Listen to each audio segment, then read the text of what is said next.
Order! Order! You are an incorrigible delinquent at times. Behave yourself, man!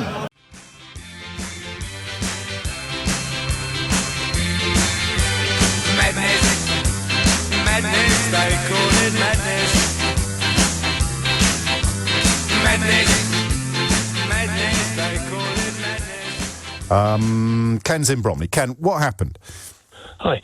Well, the reason why Europe is not budging is because no other European country has ever given its voters the option to leave the organisation. And if they compromise with us this time, yes.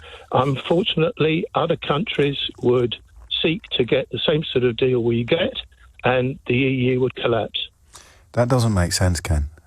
It does. No, it really doesn't. It does. That's why. Right. They can't afford. And did you not compromise realise with us. this before you voted to leave? Well, I mean, Because that's a pretty big omission on your part, isn't it? It's a very honest admission of you today. Because, I mean, if you're right and you're not, but you didn't realise it and you didn't, then, I mean, that's a lot of egg on your face.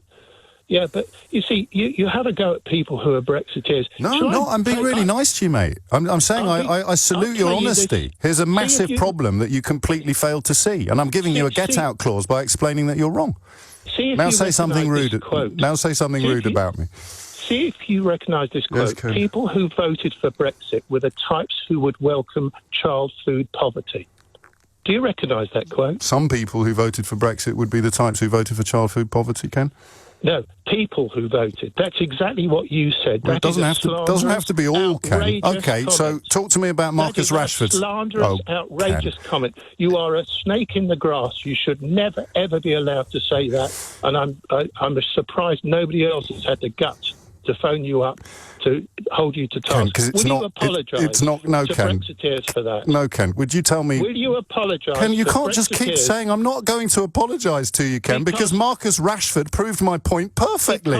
And I think if I said that, I said it before Marcus Rashford proved that Brexiters have got absolute cover. One of the Brexit-supporting MPs, mate, came out and said that they can't give hungry children, free school meals because they take the vouchers to crack dens and brothels. I also voted for Rashford. You can't vote for Rashford, you silly man, honestly. No, you can't vote for Marcus Rashford. That's a petition.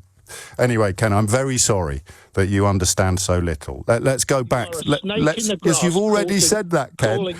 You've already said that, Ken. So why do you think it's... would welcome child poverty? Yes, and they do. Another thing, do you ever speak to Majid Nawaz? Not really, no.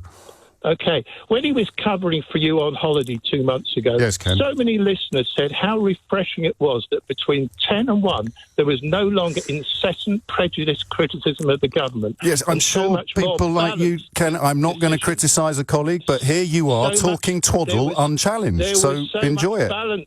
So much balance. All right, let's have a bit more balance, Ken. Who just called who a snake in the grass? You are a snake in the grass for saying that just want to clarify that. Type who would welcome child food poverty, and you should apologise to all listeners. Oh, Ken, could you name a Remainer that was anti-Marcus Rashford for me before you go? I'm not interested. I know you're not interested. That's what you mean by guts. Could you name a Remainer that was anti-Marcus Rashford for me? I quoted exactly what you said, and third time running, you're a snake in the grass for saying that. Could you name a prominent Remainer that was anti-Marcus Rashford? Just before you go, Ken. I'm not interested. I'm only interested. Could you please try, Ken? Could you just name one Remainer who was anti-Marcus Rashford? And next time you speak to Majid Nawaz, you find out just how he got so many listeners who were saying, for once, between 10 and 1, there was no longer prejudiced criticism of the government. Ken, mate, you've insulted me, you've talked twaddle, and you've repeated yourself while refusing to answer any of my questions. We'll recognise exactly what I say. Yes, Ken. You should never say that Brexiteers would welcome child food poverty. I love this, mate. So we look back. Slanderous thing to say. It's not, though, is it? Because they do.